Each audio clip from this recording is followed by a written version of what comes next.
Today's Zimbabwean elections are being widely watched, and the outcome may be interesting, especially on the economic side of things. Let's look at the country's economy and what needs to be done to revive it.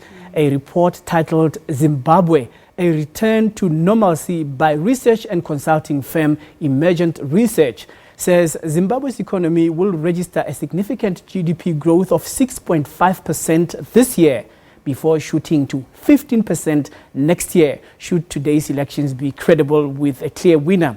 According to the report, there's a 45% likelihood that there will be no clear winner and main parties will agree to form a coalition agreement, or there's a 35% chance that there will be a credible election with a clear winner and a 20% chance that the elections will produce a disputed result and process. Will the economy of Zimbabwe change back to its glory days where the country was the breadbasket of the region? Well, I'm joined in the studio to speak to the a trade collect economist, Lebohang Pheko. Of course, she is a fellow senior researcher. Thank you very much for coming to our show. Thanks, Colin.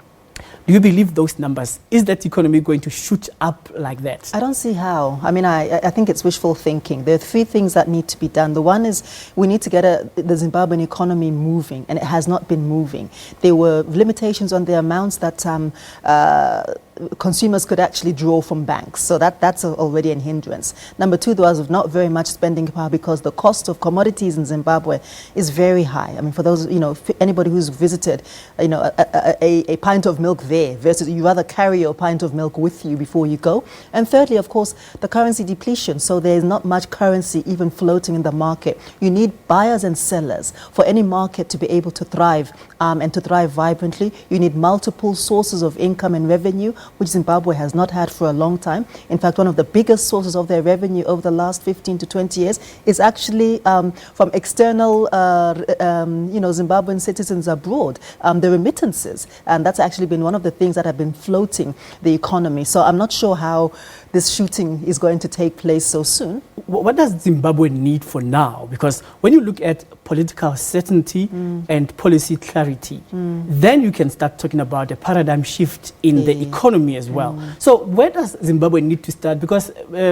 President Mnangagwa took off not a very long time ago for us to be talking about this kind of sporadic change. Yeah, so there are a few things that ideally would happen. I mean, and both of the major parties have said the same thing. It's the usual suspects. You need to get an economy that's thriving, get macroeconomic fundamentals in order. That's price stability. You need to get much more productivity. You need to get more people working. These are all, the best case scenario. You also need to resuscitate existing, formerly vibrant sectors, the agricultural sector, as was rightly said, the former breadbasket of the region.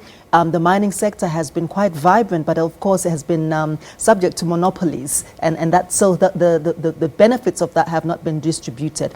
The other thing, of course, is that fuel distribution, those long outages, lack of electricity, as we know, we as South Africa with our own problems are also exporting electricity, so helping Zimbabwe to keep the lights on so that productivity can happen. And none of these things are quick fixes. I think that the other thing that needs to happen would be we were talking about look east, look west, look north, look south, but certainly an alternative source of funding. So the World Bank and both the World Bank and the African Development Bank, which are regrettably completely intertwined, have refused to extend any further funding to Zimbabwe owing to a $1.7 billion debt which is still outstanding. So they need further funding. Yeah. So now here is the big elephant in the room. Hyperinflation in Zimbabwe and unusable currency. Where do you start? Yeah, that's sad. I mean, the one thing with hyperinflation, we have to stop. They have to stop, quantitative easing, which means that you keep printing money and producing a false economy and giving the impression that by printing more money, you are adding value to that money. The quantity of dollars or notes in circulation is not the issue. It is the value and the sentiment attached to that. So if having 100 Zim dollars means, well, even 100, 1,000 or 1,000,000 Zim dollars in your pocket means nothing.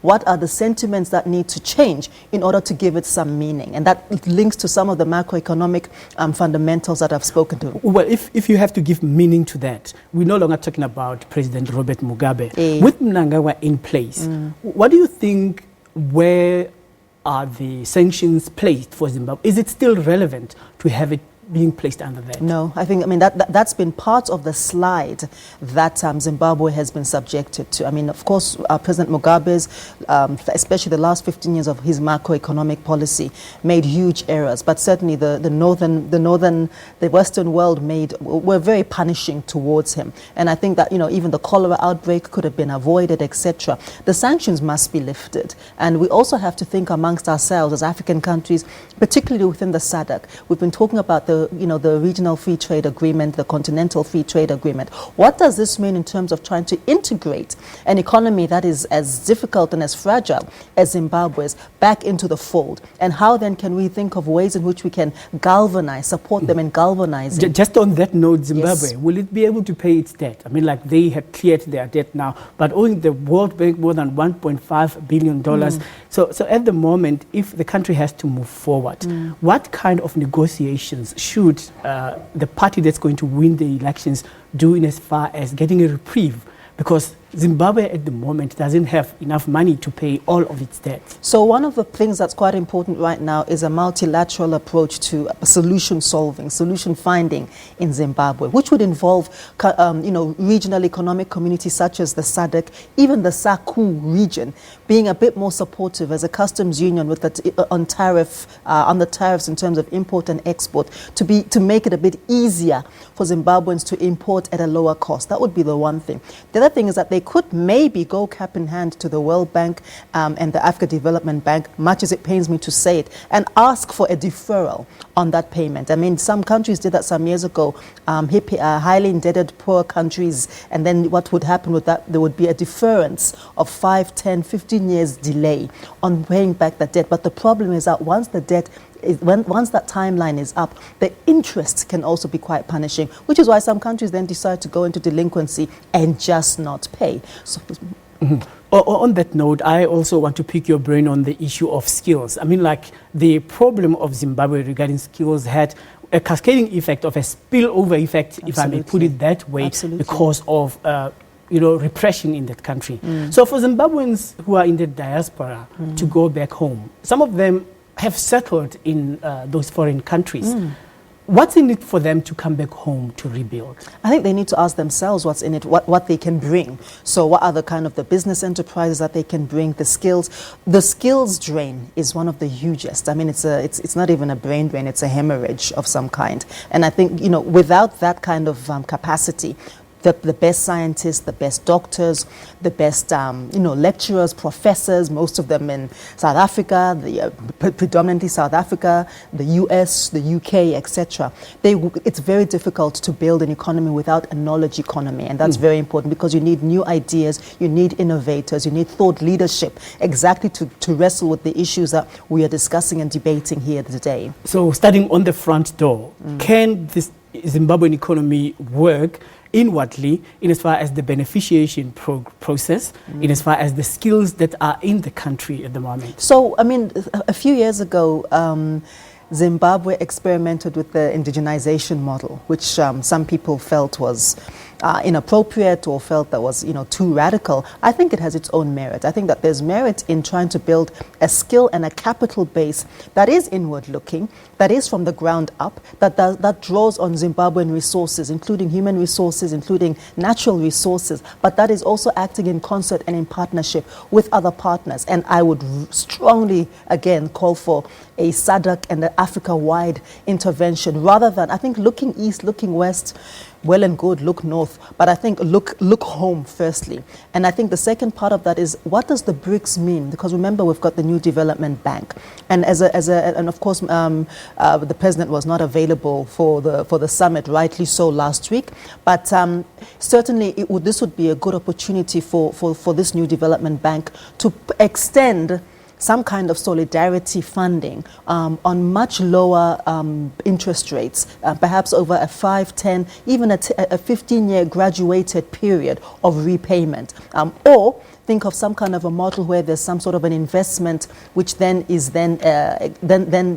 excuses any loan repayment for the foreseeable future. But I think that the whole idea of an inward-looking flow of economic and an inward-looking flow of resource mobilization is quite important. You're parting short. Are things looking good for the Zimbabwean economy?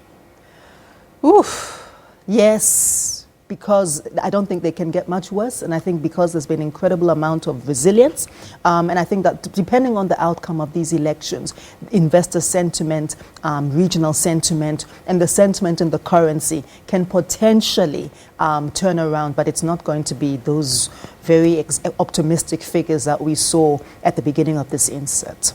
All right, thank you very much for speaking to us. Thank you so much. Right, we are speaking to a research fellow who is Lebohang Pheko right here on SABC News. We're going to take a break now, and when we come back, we're going to have the headlines with Alicia. Stay with us.